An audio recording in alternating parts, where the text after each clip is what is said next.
भारत की धरती पर कुछ नगर केवल शहर नहीं होते, वे इतिहास, आस्था और रहस्य का संगम होते हैं। ऐसा ही एक नगर था द्वारका, एक ऐसी नगरी जिसे स्वयं भगवान श्री कृष्ण ने बसाया और जिसे समुद्र ने निगल लिया। लेकिन सवाल यह है, क्या द्वारका सच में डूबी थी? अगर हाँ, तो कैसे, क्यों और कब? आज के इस वीडियो में हम जानेंगे द्वारका से जुड़े पौराणिक रहस्य, ऐतिहासिक प्रमाण और वैज्ञानिक सच्चाई। द्वारका प्राचीन भारत की सबसे रहस्यमयी और पवित्र नगरियों में से एक मानी जाती है। यह नगरी भगवान श्री कृष्ण की राजधानी थी।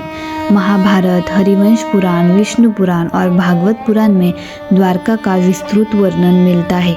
कहा जाता है कि यह नगरी समुद्र तट पर बसाई गई थी और अत्यंत समुद्र सुरक्षित तथा दिव्य थी। द्वारका को स्वर्ण नगरी भी कहा गया है। यहाँ के महल, सड़कें, द्वार और सभागृह अत्यंत भव्य थे।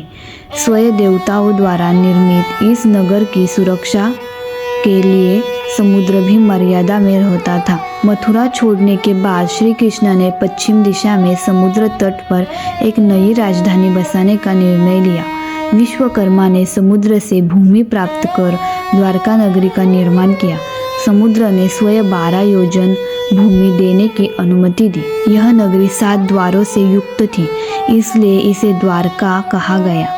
प्रत्येक द्वार सुरक्षा, वैभव और स्थापत्य कला का अद्भुत उदाहरण था। द्वारका केवल धार्मिक नगरी नहीं थी, बल्कि यह व्यापार, संस्कृति, राजनीति और कला का केंद्र भी थी। यहाँ चौड़ी सड़कें, रत्नजटित महल, जल निकासी की उन्नत व्यवस्था, विशाल बंदरगाह, मंदिर और सभागृह। महाभारत के अनुसार द्वारका में कोई दरिद्री नहीं थी। सभी लोग सुख, शांति और समृद्धि में रहते थे। महाभारत युद्ध के बाद यादव वंश का अंत होने लगा। प्रभास क्षेत्र में यादवों का आपसी संघर्ष हुआ। इसमें पूरा वंश नष्ट हो गया। इसके बाद श्री कृष्ण ने भी पृथ्वी से अपने लीला रूप का अंत किया। श्री कृष्ण के पृथ्वी छोड़ते ही द्वारका का अस्तित्व भी समाप्त होने लगा। यह संकेत था कि अब द्वारका का समय पूर्ण हो चुका है। पुराणों के अनुसार श्री कृष्ण के देहत्याग के बाद समुद्र ने द्वारका को वापस लेना शुरू किया। पहले द्वार डूबे, फिर महल और सड़कें, अंत में पूरी नगरी समुद्र में समा गई। यह प्रक्रिया अचानक नहीं, बल्कि धीरे धीरे हुई। अर्जुन ने द्वारका से स्त्रियों और वृद्धों को सुरक्षित बाहर निकाला, लेकिन नगर को बचा नहीं सके। क्या द्वारका वास्तव में समुद्र में डूबी?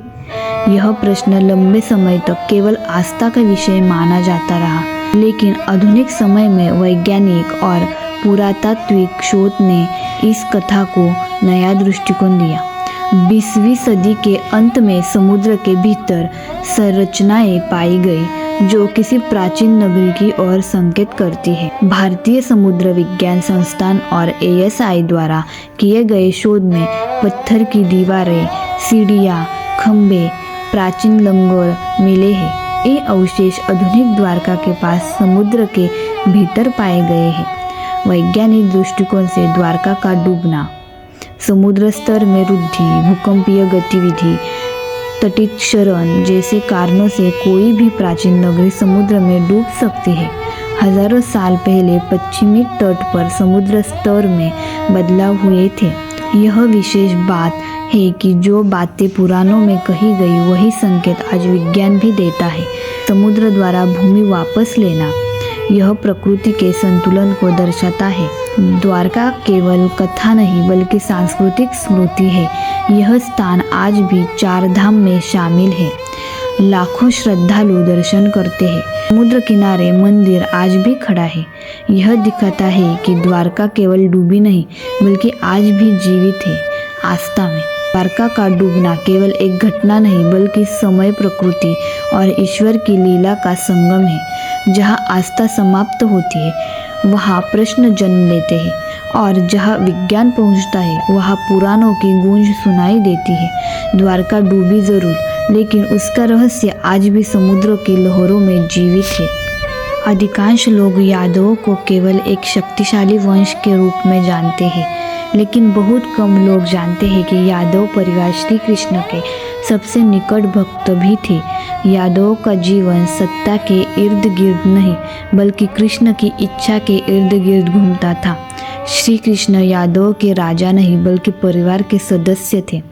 द्वारका में कृष्ण की पूजा भय से नहीं, वरदान के लालच से नहीं बल्कि अपनेपन से होती थी। लोग कृष्ण को भगवान नहीं, अपना बेटा, भाई, सखा और मार्गदर्शक मानते थे। यह भक्ति वृंदावन जैसी भावुक नहीं बल्कि गृहस्थ जीवन से जुड़ी भक्ति थी। द्वारका की स्त्रियां महल में रहती थी लेकिन मन से स्वाधी थी। उनकी भक्ति दिखावे वाली नहीं थी बल्कि नित्य जीवन में समर्पण थी। कहा जाता है जब कृष्ण सभा में न हो द्वारका सुनी लगती थी। जब श्री कृष्ण ने पृथ्वी छोड़ने का निर्णय लिया द्वारका में शोर नहीं हुआ, कोई विद्रोह नहीं हुआ, केवल मौन, आंसू और पूर्ण समर्पण। यादव जानते थे जिसका आना लीला थी उसका जाना भी लीला ही है। जब द्वारका डूबने लगी अर्जुन जैसे महावीर भी असहाय थे। यह केवल नगर का पतन नहीं था, यह युग का अंत था। यह दृश्य भक्तों के लिए क्रोध नहीं बल्कि स्वीकृति का क्षण था। द्वारका के भक्त समुद्र से क्यों नहीं लड़े? यह बहुत गहरा प्रश्न है। उत्तर ये है द्वारका के भक्त जानते थे जो भगवान ने दिया उसे भगवान ही वापस लेंगे। इसलिए कोई प्रतिरोध नहीं, कोई युद्ध नहीं, केवल ध्यान और प्रार्थना। द्वारका भले डूब गए लेकिन कृष्ण भक्ति नहीं डूबी। भक्त नगर छोड़ गए लेकिन कृष्ण को नहीं छोड़े। इसी कारण द्वारका का नाम आज भी जीवित है। कृष्ण आज भी द्वारकाधीश है। द्वारका हमें सिखाती है भगवान को पाना कठिन नहीं लेकिन भगवान को जाने देना सबसे बड़ी शक्ति है। यादवों की भक्ति मांगने की नहीं, समझने की भक्ति थी। जब द्वारका डूबी तब केवल पत्थर डूबे थे, भक्ति नहीं, क्योंकि सच्ची भक्ति समुद्र में नहीं हृदय में बसती है। बहुत कम लोग जानते हैं कि द्वारका एक ही बार नहीं बल्कि कई चरणों में डूबी मानी जाती है। समुद्र के भीतर मिले अवशेष अलग अलग गहराइयों पर पाए गए हैं। इसका अर्थ यह है कि एक द्वारका प्राचीन काल में डूबी, उसके ऊपर दूसरी द्वारका बसाई गई और अंततः वह भी समुद्र में समा गई। यह बात पुराणों में वर्णित युग परिवर्तन की अवधारणा से मेल खाती है। द्वारका केवल धार्मिक नगरी नहीं थी बल्कि अत्याधुनिक समुद्री व्यापार केंद्र थी। समुद्र में मिले विशाल पत्थर के लंगर इस बात का प्रमाण है कि यहाँ बड़े समुद्री जहाज आते थे। द्वारका का व्यापार पश्चिम एशिया तक फैला था। यह जानकारी भारत के प्राचीन वैश्विक व्यापार की ओर इशारा करती है। पुराण कहते हैं कि समुद्र ने द्वारका के लिए भूमि दी। आधुनिक विज्ञान इसे इस प्रकार समझता है। हजारों वर्ष पहले समुद्र का जल स्तर आज से काफ़ी नीचे था। जिस भूमि पर द्वारका बसी वह बाद में जल स्तर बढ़ने से डूब गई। यह कहानी नहीं बल्कि भूविज्ञानिक प्रक्रिया हो सकती है। समुद्र किनारे बसने के बावजूद द्वारका में बाढ़ से सुरक्षा की उन्नति व्यवस्था थी। समुद्र के भीतर मिले संरचनाएं संकेत देती है कि पानी को नियंत्रित करने के लिए चैनल थे, जल निकासी के रास्ते बने थे। यह उस समय की इंजीनियरिंग क्षमता को दर्शाता है। द्वारका का निर्माण साधारण नहीं था। इसके मार्ग और भवन विशेष ज्यामितीय पैटर्न में बने थे, सूर्य और चंद्र की गति से जुड़े थे। कुछ विद्वान मानते हैं कि द्वारका की योजना वैदिक वास्तु और खगोलीय ज्ञान पर आधारित थी। कम लोग जानते हैं कि द्वारका को शंख ध्वनि की नगरी कहा गया है।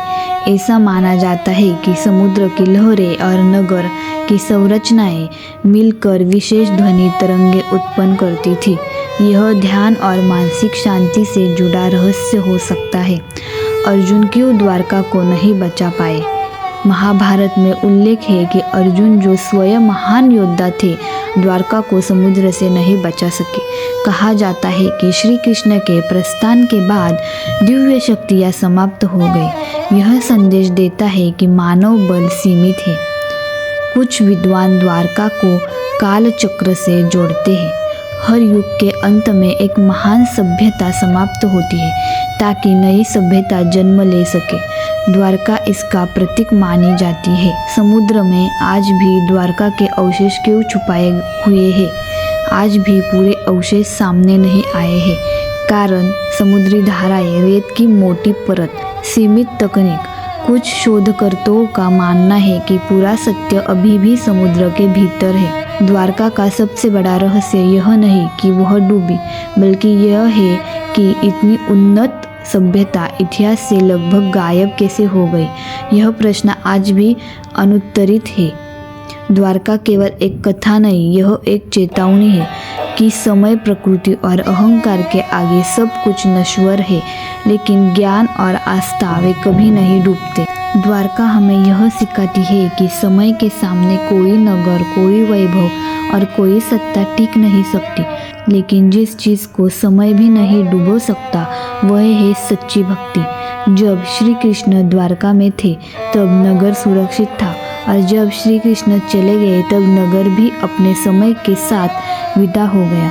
यह कोई विनाश नहीं था, यह एक युग का पूर्ण होना था। द्वारका के भक्तों ने समुद्र से युद्ध नहीं किया, क्योंकि वे जानते थे जो भगवान ने दिया है उसे भगवान ही वापस लेंगे।